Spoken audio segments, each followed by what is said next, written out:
Hello class 12th, welcome back to our channel. Again we are here with your business studies class 12th. आज हम discuss करने वाले हैं अपने part B का chapter number 10 that is financial market. Previously we have discussed about functions of management, उसके बाद financial management की अब फाइनेंस को कैसे मैनेज करेंगे, कहां से सोर्स एक्वायर करेंगे, कैसे उसको यूटिलाइज करेंगे. Now it's time to learn about financial market. Market क्या होता है, कैसे वो वर्क करती है, फाइनेंसेस को मैनेज करती है. Let's start with the chapter that is your financial market. सबसे पहले फाइनेंशियल मार्केट है क्या, या मार्केट क्या होती है. जैसे आपने मार्केटिंग चैप्टर के बारे में भी पढ़ा है, मार्केट्स के बारे में पढ़ा है कि market is considered as a concept where buyers and sellers come in contact with each other. जैसे हमारी डिफरेंट नीड्स होती हैं गुड्स की और सर्विसेज की, तो हम मार्केट जाते हैं, या फिर हम मार्केट जहां पर हम एक किसी बायर या सेलर से कांटेक्ट कर सकते हैं, वहां से अपना प्रोडक्ट परचेज करते हैं. तो सिमिलरली जब हम फाइनेंशियल मार्केट की बात करते हैं, तो फाइनेंशियल मार्केट वो प्लेस है या वो कंसेप्ट है जहां पर बायर्स और सेलर्स एक दूसरे के कांटेक्ट में आते हैं for buying and selling of financial assets. यहां पर ट्रेडिंग होती है, बाइंग सेलिंग होती है किसकी, फाइनेंशियल असेट्स की. ठीक है. और अगर हम प्लेस की बात करते हैं तो प्लेस एक ट्रेडिशनल कंसेप्ट बन चुका है. मार्केट कोई जगह नहीं है जहां पर बायर्स और सेलर्स एक दूसरे के कांटेक्ट में आएंगे. मार्केट एक कंसेप्ट है जहां पर हम फेस टू फेस ना मिल करके भी बायर और सेलर आपस में एक दूसरे के कांटेक्ट में आ सकते हैं. तो फाइनेंशियल मार्केट में हम सारी उन एक्टिविटीज की बात करेंगे कि किस तरीके से बायर्स और sellers different financial assets like shares, bonds, currencies, debentures, बहुत सारे ऐसे फाइनेंशियल हमारे असेट्स हैं जिनकी हम ट्रेडिंग करते हैं. That is all about financial market. तो ये मार्केट्स कैसे कैसे वर्क करती हैं, let's discuss. First of all the functions of financial market. कि फाइनेंशियल मार्केट क्या फंक्शंस परफॉर्म करती है, हमारे लिए क्या क्या फैसिलिटीज हमें अवेलेबल होती हैं with the help of this market. ठीक है. सबसे पहले mobilisation of saving. Mobilisation of saving का मतलब क्या है, जो हमारी सेविंग्स है उनको प्रोडक्टिव इन्वेस्टमेंट में कन्वर्ट करती है. हम सभी डिफरेंट एक्टिविटीज में एंगेज हैं, मनी अर्न करते हैं, पैसे आते हैं, इनकम आती है. सारा हम स्पेंड नहीं करते, सारा एक्सपेंडिचर नहीं करते, कुछ सेव करते हैं. बट अगर उन सेविंग में उस अमाउंट को एज इट इज रख देंगे तो कुछ मोबिलाइजेशन नहीं होगा, कुछ इंक्रीज नहीं होगा. अगर हम मोबिलाइज करना चाहते हैं अपनी सेविंग्स को, तो हमें अपनी सेविंग्स को प्रोडक्टिव इन्वेस्टमेंट्स में कन्वर्ट करना चाहिए कि हम डिफरेंट सोर्सेज में, डिफरेंट असेट्स में मनी को इन्वेस्ट करें और उसे मोबिलाइज करें. Price determination. यहाँ पर जो फाइनेंशियल इंस्ट्रूमेंट्स हैं, जो भी हम फाइनेंशियल असेट्स की बात करते हैं जिनकी मॉनेटरी वैल्यू है या जहां पर मनी की वैल्यू हम इंक्रीज कर सकते हैं, मोबिलाइज कर सकते हैं, उनके प्राइस को डिटरमाइन करना इन मार्केट्स में इजी होता है. देखिए जो ओरिजिनल वैल्यू होती है और जो इन असेट्स की मार्केट वैल्यू होती है दैट इज डिफरेंट. तो मार्केट फोर्सेस जो है, डिमांड सप्लाई है, उनसे हम प्राइस डिटरमाइन कर लेते हैं. Liquidity provision. लिक्विडिटी मींस कि हमारे लिए इन जो भी असेट्स हैं इनकी बाइंग और सेलिंग इजी हो जाती है.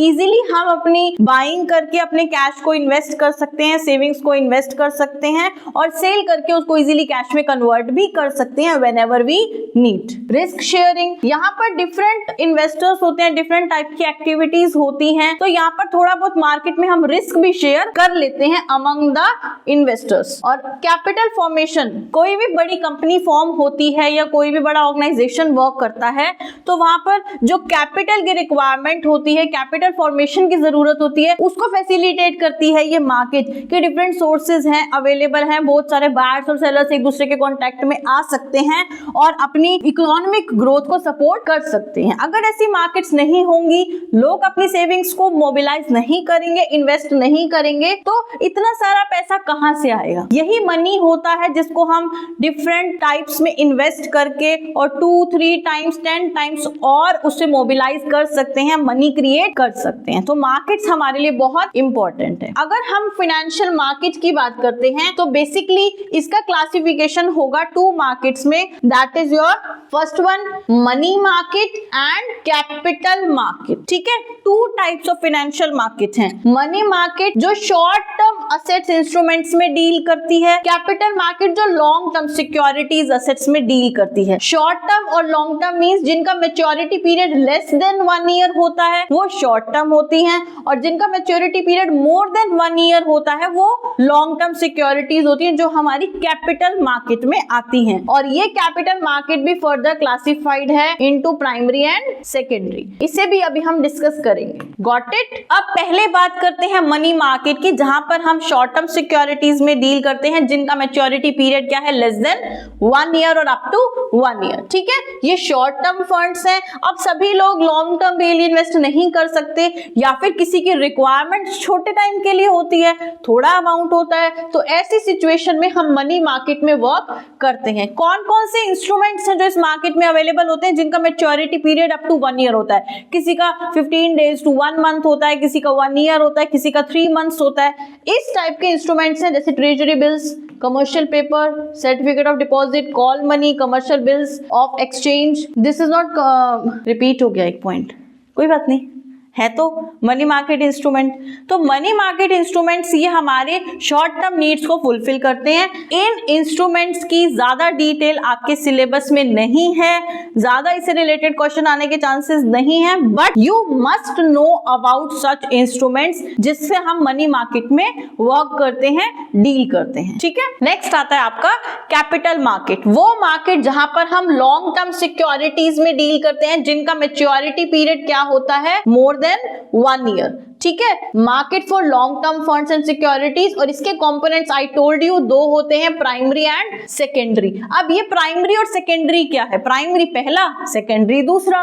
बस जहां पर न्यू सिक्योरिटीज इशू की जाती है, फर्स्ट टाइम इशू होता है, न्यू इशू मार्केट जिसे हम बोलते हैं, वो प्राइमरी मार्केट है। एंड सेकेंडरी मार्केट जहां पर हम एग्जिस्टिंग सिक्योरिटीज में वर्क करते हैं, ट्रेड करते हैं, उसे हम क्या बोलते हैं, सेकेंडरी मार्केट। जैसे हम स्टॉक एक्सचेंज की बात करते हैं जहां पर सिक्योरिटीज लिस्टेड होती है और बहुत सारे लोग, कॉमन पीपल इन्वेस्ट करते हैं एज इन्वेस्टर्स इन शेयर, वो सब सेकेंडरी मार्केट में होता है। ठीक है, प्राइमरी में फ्रेश इशू होता है, न्यू इशू होता है। वो न्यू इशू पब्लिक को भी हो सकता है और एग्जिस्टिंग शेयर होल्डर्स को भी हो सकता है। वो कैसे वर्क करता है, लेट्स डिस्कस। अब हम आते हैं प्राइमरी मार्केट पे और सेकेंडरी मार्केट पे 1 by 1।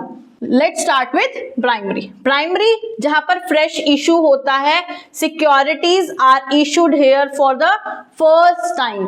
ठीक है, यहां पर नई कैपिटल रेज की जाती है। जैसे आप बिजनेसेस सेटअप होते हैं, बड़ी बड़ी ऑर्गेनाइजेशंस, कंपनीज बनती हैं, तो कैपिटल रेज करनी होती है, तो प्राइमरी मार्केट से वो रेज की जाती है। ठीक है, इनकी कोई फिजिकल लोकेशन नहीं होती ऐसी मार्केट्स की, यहाँ पर डायरेक्ट ट्रांजेक्शन होती है। यहाँ पर कंपनी जो है वो बिजनेस की ग्रोथ के लिए फंड्स चाहिए, भाई असेट्स चाहिए, इन्वेस्टमेंट करनी है, डेली की जो हमारी वर्किंग कैपिटल रिक्वायरमेंट है, सारी रिक्वायरमेंट्स को कंसीडर करके हम अपनी जो डिफरेंट कंपनीज हैं वो अमाउंट रेज करती है। अब जो रेजिंग कैपिटल है वो कैसे कैसे की जा सकती है? First one is public issue, IPO जिसको हम बोलते हैं। यहाँ पर पब्लिक को initial public offerings are done, सबसे पहले पब्लिक को न्यू फ्रेश इशू किया जाता है। ठीक है, right issue offer to the existing share holder, सीधा जो ऑलरेडी कंपनी के शेयर होल्डर्स हैं, जिस टाइप के भी वो शेयर्स रखते हैं, तो उन एग्जिस्टिंग शेयर होल्डर्स को हम न्यू इशू करते हैं। प्राइवेट प्लेसमेंट, जहां पर सिक्योरिटीज को हम सिलेक्टेड इन्वेस्टर्स को देते हैं कि हम कहां पर किस टाइप के इन्वेस्टर्स को देंगे ताकि हम सिक्योर्ड भी फील करें और हमारी इन्वेस्टमेंट अच्छी हो। और सेल के लिए भी ऑफर किया जाता है, जैसे इंटरमीडिएरीज हैं, ब्रोकर्स हैं, कमीशन जो लेते हैं, उनके थ्रू हम उसको सेल के लिए ऑफर भी कर सकते हैं। ठीक है, नेक्स्ट आता है आपका सेकेंडरी मार्केट, जहां पर हम ऑलरेडी ट्रेडेड सिक्योरिटीज को सेल करते हैं, बाइंग एंड सेलिंग होती है एग्जिस्टिंग सिक्योरिटीज की। ठीक है, यहां पर एग्जिस्टिंग सिक्योरिटीज पे फोकस करना है, लॉन्ग टाइम पीरियड के लिए करना है, ये फ्रेश इशू नहीं है।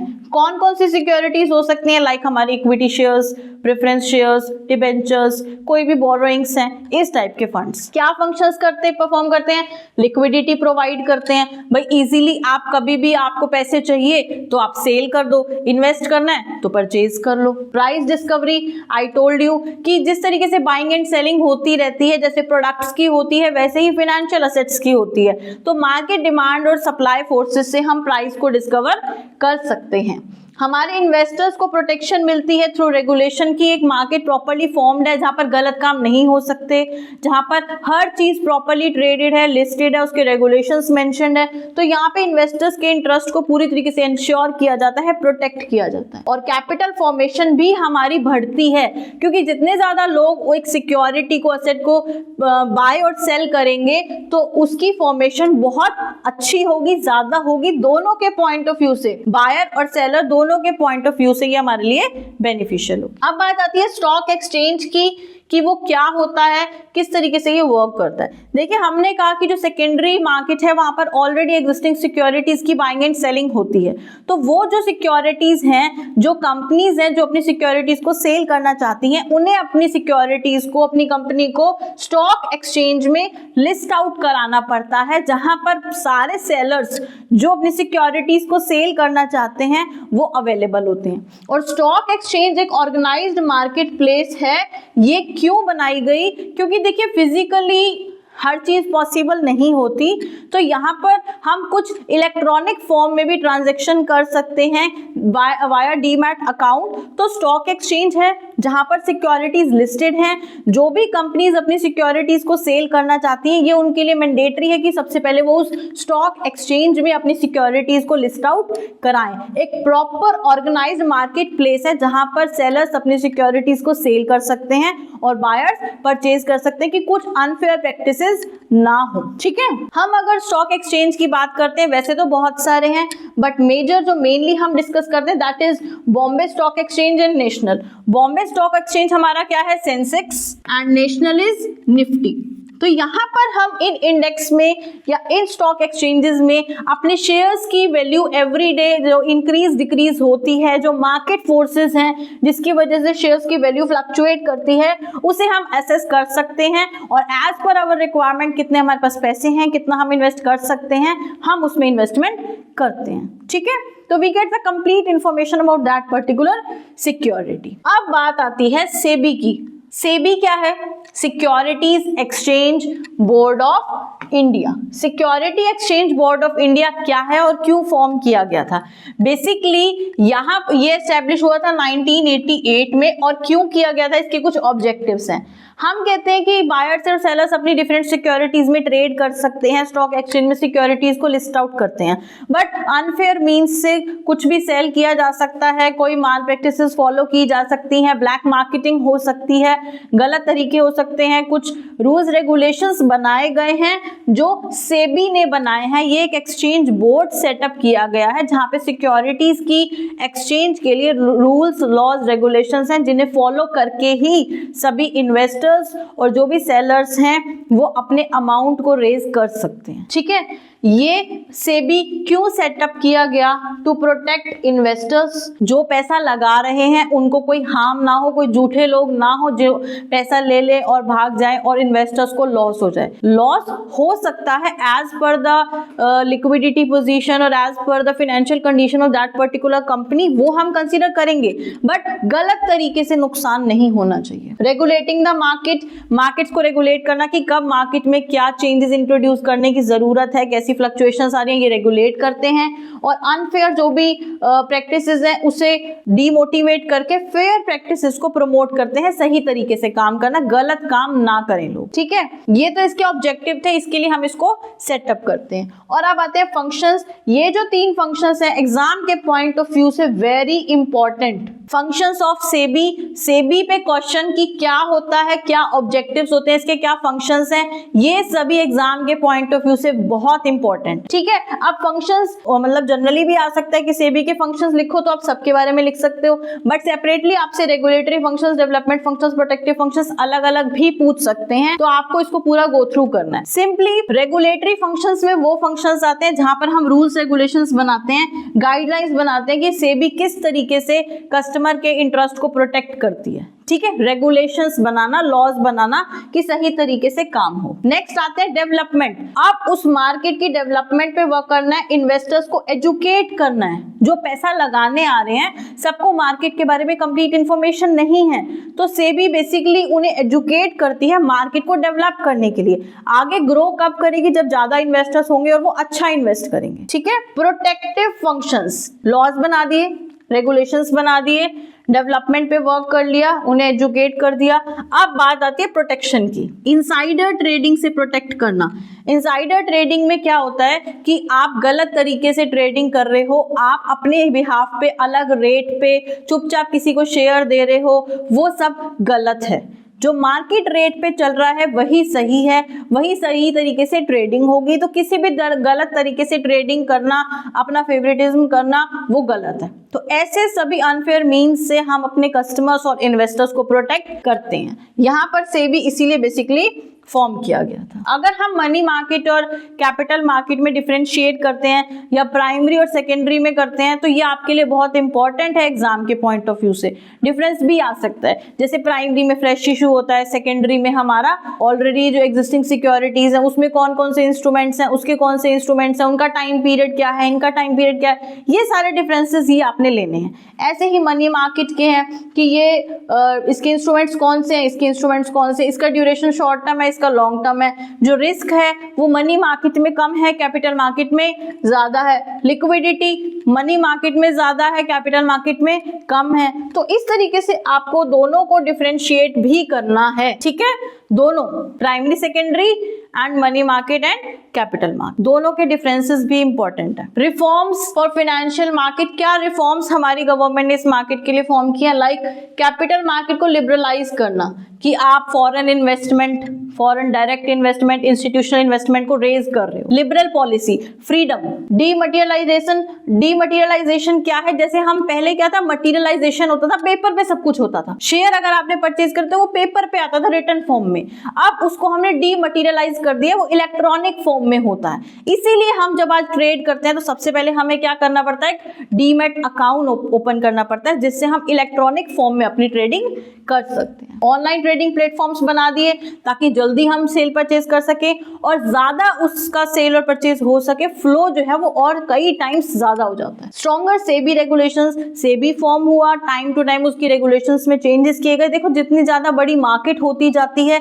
उसको कंट्रोल करना उतना डिफिकल्ट भी हो जाता है और मैंडेटरी भी हो जाता है। तो उन रेगुलेशंस को भी हमने स्ट्रॉन्ग किया है ताकि हम इन्वेस्टर्स के इंटरेस्ट को सेफगार्ड कर सकें, ठीक है। नेक्स्ट आता है हमारा ट्रेडिंग प्रोसीजर। हमने स्टॉक एक्सचेंज की बात की, सेकेंडरी मार्केट की बात की, जहां पर हमारी एग्जिस्टिंग सिक्योरिटीज की हम सेल परचेज करते हैं। तो जो वो ट्रेडिंग प्रोसीजर है, किस तरीके से हम उस सिक्योरिटी में ट्रेड कर सकते हैं, let's discuss that one by one, ठीक है। हमारे ये 5-6 स्टेप्स हैं जो हमें फॉलो करने हैं कि हम किस तरीके से अपनी सिक्योरिटीज में ट्रेड करेंगे। सबसे पहले जब हमें ट्रेडिंग करनी होती है तो हमें एक ब्रोकर को सेलेक्ट करना पड़ता है कि जिसके थ्रू हम इन्वेस्ट करेंगे, ठीक है। इन्वेस्टर्स जो है वो खुद डायरेक्टली ट्रेड नहीं कर सकता, उसे किसी ब्रोकर की हेल्प चाहिए होती है, ठीक है। तो स्टॉक एक्सचेंज पे कुछ भी इन्वेस्ट करने के लिए, सेकेंडरी मार्केट में इन्वेस्ट करने के लिए हमें स्टॉक एक्सचेंज के इन्वेस्टर और ब्रोकर की नीड होती है। कोई भी रजिस्टर्ड ब्रोकर को हम अपॉइंट कर सकते हैं, ये कोई एक इंडिविजुअल भी हो सकता है, एक फर्म भी हो सकती है जो हमारे मींस इन्वेस्टर के बिहाफ पे ट्रेड करेगा। इसके बाद जब आपने ब्रोकर सेलेक्ट कर लिया, नेक्स्ट आपके लिए क्या जरूरी होता है, opening a demat account. Demat account open करना मींस अभी हमने आपको बताया कि डीमटेरियलाइजेशन हो गया है कि अब पेपर पर नहीं, सिर्फ रिटन फॉर्म में नहीं, इलेक्ट्रॉनिक फॉर्म में हम ट्रेडिंग करते हैं। तो उसको सक्सेसफुल बनाने के लिए, उसके ऊपर वर्क करने के लिए जो इन्वेस्टर्स हैं ये उनके लिए जरूरी है कि वो एक डीमैट अकाउंट ओपन करें और अपनी सिक्योरिटीज को इलेक्ट्रॉनिक फॉर्म में होल्ड कर सकते हैं, ठीक है। ब्रोकर सेलेक्ट कर लिया जिसके थ्रू आप इन्वेस्ट करोगे, आपने एक डीमैट अकाउंट ओपन कर लिया और इसकी हेल्प से आप ट्रेडिंग कर सकते हो कि आपको शेयर्स परचेज करने हैं या सेल करने हैं, जैसी आपकी रिक्वायरमेंट होगी। अब आपने ब्रोकर आ गया, अकाउंट ओपन कर लिया। Third step is placing an order. अब हम यहाँ पर एक ऑर्डर प्लेस करेंगे कि हमें अपना कितना अमाउंट इन्वेस्ट करना है या फिर हमें अपने शेयर्स को सेल करना है। जो इन्वेस्टर है वो सारी चीजें ब्रोकर को अपनी इंस्ट्रक्ट कर देगा कि उसे बाय करनी है या सेल करने हैं शेयर्स को, स्पेशली जो उसकी डिटेल्स है कि कौन सी कंपनी के हैं, कितने शेयर्स हैं, क्या प्राइस है, कितने प्राइस पे वो परचेज करना चाहता है या कितने प्राइस पे वो सेल करना चाहता है, क्योंकि मार्केट प्राइस जो है वो फ्लक्चुएट करता है, वो डेली एक जैसा नहीं रहता। करेगा। ठीक है, यहाँ पर हमने तीसरे स्टेप पे हम आ गए कि हमने अपने आप को पहले एक ब्रोकर सिलेक्ट किया, अकाउंट ओपन किया, अब हमने उसको कहा कि हमें इतने पैसे इस प्राइस पे इस कंपनी के शेयर्स परचेज करने हैं, ऑर्डर आपने दे दिया। नेक्स्ट आता है आपका उस ऑर्डर को एग्जीक्यूट करना। अब आपके बिहाफ पे ब्रोकर जो है वो परचेजेस करेगा। The broker enters the order into the stock exchange और ऑनलाइन ट्रेडिंग सिस्टम में वो एंटर करेगा। अगर आपका ऑर्डर जो है वो मैच हो जाएगा तो ट्रांजैक्शन एग्जीक्यूट हो जाएगी। मींस मैच होना मतलब कि आपने जो परचेज करना है कितने प्राइस पे करना है या सेल करना है कितने प्राइस पे करना है, आपकी कंडीशंस पे ब्रोकर अब उस ऑर्डर को एग्जीक्यूट करेगा। मार्केट में जाएगा, एंटर करेगा, ऑनलाइन एक्सचेंज पे सारे शेयर्स की वैल्यू देखेगा, आपकी कंपनी के शेयर्स की वैल्यू देखेगा। अगर मैच करेंगे तो वो ऑर्डर को एग्जीक्यूट कर देगा और शेयर्स को परचेज कर लेगा। ऑर्डर दे दिया, उसका एग्जीक्यूशन हो गया। अब अगर आपने कुछ सेल या परचेज का फाइनल डिसीजन ले लिया है तो हम उसका सेटलमेंट करेंगे। ट्रेड का सेटलमेंट कैसे किया जाता है कि जो जिस डेट पे हमने ऑर्डर प्लेस किया है विद इन अ डे और 2 हम उसका सेटलमेंट कर रहे हैं। जो ये है ना T+1 एंड T+2, ये डे और 2, ये क्या है? T is for transaction. जिस दिन ट्रांजैक्शन की गई है उसके 1 दिन बाद या 2 दिन बाद उसका सेटलमेंट हो जाएगा। या तो आपको उसको परचेज शेयर की पेमेंट करनी होगी या फिर जो शेयर्स आपने सेल किए हैं उसके पैसे आपके पास आ जाएंगे। तो T is for the transaction day.